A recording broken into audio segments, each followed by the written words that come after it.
எல்லாருக்கும் வணக்கம். விஜய் ஆண்டனியின் படத்தின் வெற்றியை அவருடைய ட்ரெய்லரை பார்த்தோ பாடல்களை பார்த்தோ அந்த ஆரம்பம் பார்த்தோ சொல்ல வேண்டிய தேவையில்லை. ஏன்னா அவர்கிட்ட எனக்கு ரொம்ப பிடிச்சது அவருடைய தன்னம்பிக்கை. எல்லோரும் இங்கே பேசுகிறவங்களாம் சொன்னாங்க. அந்த தன்னம்பிக்கை சாதாரணமானதில்லை. அவர் மியூசிக் டைரக்டராக இருந்து நடிகனாகும்போது நான் கூட அவரை கூப்பிட்டு நான் சொன்னேன், விஜய் எதுக்குமா அப்படின்னு கூட கேட்டேன். அப்போ அவர் சொன்ன வார்த்தைகள், இல்லை சார் நான் ஜெயிப்பேன். அந்த நான் ஜெயிப்பேன் அப்படின்னு சொன்ன ஒரு வார்த்தை அது சாதாரணமாக ஒருத்தருக்கு வராது. நான் உழைக்கிறேன் சார், என்னமோ பண்ணுவேன் சார், அது பார்ப்பேன் சார், கடவுள் இருக்கார் சார், அப்படி இப்படின்னு சொல்லுவாங்களே தவிர நான் வெற்றி பெறுவேன். அப்படி ஒவ்வொரு காலகட்டத்திலையும் ஒவ்வொரு படம் முடிஞ்ச உடனே அடுத்த படம் ஆரம்பிக்கும் போது, சார் இந்த படம் இதை விட பெருசாக போகும், இந்த படம் இதை விட பெருசாக போகும். நான் பேர் வைத்த பிள்ளைகள் யாருமே சோட போனதில்லை. அதனால் இவருக்கு நான் தான் பேர் வச்சேன்னு நினைக்கிறேன். அவருக்கு ஞாபகம் இருக்குமா இல்லையான்னு தெரியல. இது ரொம்ப பேருக்கு தெரியாது. ஏன்னால் அவர் ஒரு படம் மியூசிக் டைரக்டராக ஒத்துக்கிட்டார். நண்பர் சசி படம்னு நினைக்கிறேன், உண்மைதானே? ஆனால் ஏதோ ஒரு காரணத்தினால அந்த படம் தள்ளி போய்கிட்டு இருந்துச்சு. அந்த நேரத்தில் விஜய் ஆண்டனி வீட்டுக்கு ஒரு பாட்டு போட்டு காட்டினார், சப்போஸ் உன்னை காதலித்து அப்படின்னு ஒரு பாட்டு. உடனே நான் அப்போது சுக்கிரன் தயாரிப்பில் ஈடுபட்டுருக்கேன், நீங்கள் தான் மியூசிக் டைரக்டர் அப்படின்னு சொல்லி அதன் மூலமாக அதுக்கு பிறகு பெரிய பெரிய நடிகர்களுடைய படங்கள்லாம் இயக்கக்கூடிய வாய்ப்பு அவர் நடிகனான பிறகு மியூசிக் டைரக்ஷன் நிறுத்திட்டாரேன்னு நான் ஃபீல் பண்ணேன். ஆனால் அதுக்கு அப்புறம் தான் தெரிஞ்சது ஃபோக்கஸ். ஒரு மனிதனுக்கு ஃபோக்கஸ் ரொம்ப முக்கியம். நம்ம நடிக்கணும்னா அது மேலே நம்ம முழு கவனத்தையும் வைக்கணும். வேறு ஒரு வருஷத்துக்கு ஒரு 10 படம் மியூசிக் பண்ணால் பணம் வரும், அதிலெல்லாம் கவனம் போச்சுன்னா இதில் போயிடும் அப்படின்றதுக்காகத்தான் அவர் மியூசிக் டைரக்ஷனை நிறுத்தினார் நினைக்கிறேன் நான்.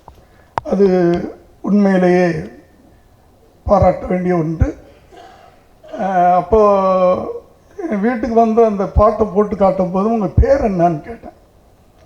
அக்னி அப்படின்னார். அக்னின்னா உங்களுக்கு தெரியுமில்ல, நெருப்பு.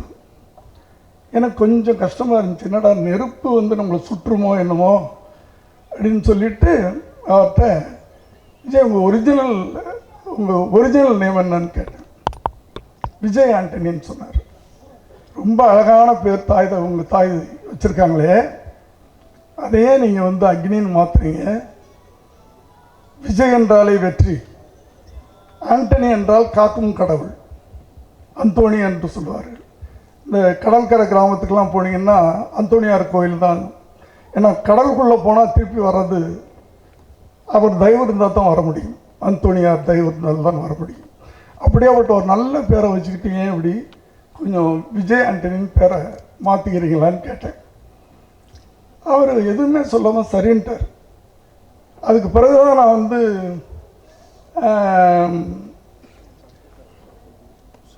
பட்டுக்கிட்ட எல்லாம் பேசக்கூடிய ஒரு வாய்ப்பு வந்துச்சு. பட்டுன்றது அவருடைய மனைவி, நான் பட்டுன்னு கூப்பிட்டு பட்டுன்னு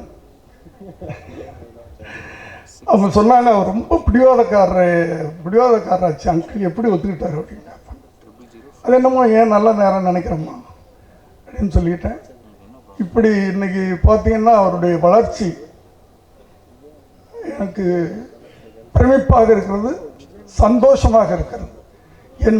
என்னுடைய மகன் வளர்ச்சியை பார்த்து எந்த அளவுக்கு நான் சந்தோஷப்பட்டனோ அதே மகிழ்ச்சி இவருடைய வளர்ச்சி ஒவ்வொன்றையும் பார்த்து நான் சந்தோஷப்பட்டுக்கிட்டு இருக்கிறேன். அவர் இன்னும் வளரணும். ஏன்னா அந்த அளவுக்கு அவர்கிட்ட பொட்டன்ஷியல் இருக்குது. ஏன்னா அவர் கதையை செலக்ட் பண்ணுறது, தங்கிட்ட இருக்கிற மைனஸ் என்னான்னு முதல்ல அவர் புரிஞ்சுக்கிட்டார். அதனால தான் அந்த கதையை செலக்ட் பண்ணி அதை ஸ்க்ரீன் பிளே எப்படி பண்ணணும்னு தெரிஞ்சுக்கிட்டு அதை எப்படி நம்ம ஆடியன்ஸ் கொடுக்கணும்னு தெரிஞ்சுக்கிட்டு அந்த அந்த ப்ராஜெக்டில் யார் நடித்தாலும் வெற்றி அடையும் அப்படின்ற ஒரு நிலைமையில் தன்னை கொண்டு போய் அங்கே வச்சுக்கிறார். அது ரொம்ப எல்லா நடிகர்களுக்கும் வரக்கூடிய ஒரு இது கிடையாது. இவர் அதைத்தான் முதல்ல தனக்கு என்ன வரும், தன்னால் என்ன பண்ண முடியும் அப்படின்னு தெரிஞ்சுட்டு அதுக்கேற்ற மாதிரி கதைகளை செலக்ட் பண்ணிக்கிட்டு இருக்கிறாரு. எல்லோரும் சொன்னாங்க அவருடைய டைட்டில்லாம் வந்து ஆன்டியாக இருக்கும் அப்படின்னு சொல்லிட்டு. டைட்டில் மட்டும்தான் ஆன்டியாக இருக்கும். அவர் மிக மிக பாசிட்டிவான கேரக்டர். பாசிட்டிவ்னா எல்லாத்துலேயும் பாசிட்டிவாக இருப்பார். நான் ஜெயிப்பேன், இந்த படம் ஜெயிக்கும், இந்த பாட்டு போட்டால் அந்த பாட்டு ஹிட் ஆகும் அப்படின்னு சொல்லக்கூடிய ஒரு பாசிட்டிவ் திங்கிங், பாசிட்டிவான மனிதர். அவருடைய இந்த ப்ராஜெக்ட் இதில் சம்பந்தப்பட்ட இந்த சைத்தானின் சம்பந்தப்பட்ட அத்தனை பேரையும், குறிப்பாக இயக்குனர், நான் ஒரு இயக்குனராக அவரை வாழ்த்துகிறேன். வெற்றி பெற வேண்டும் என்று வாழ்த்தி விடைபெறுகிறேன். நன்றி, வணக்கம்.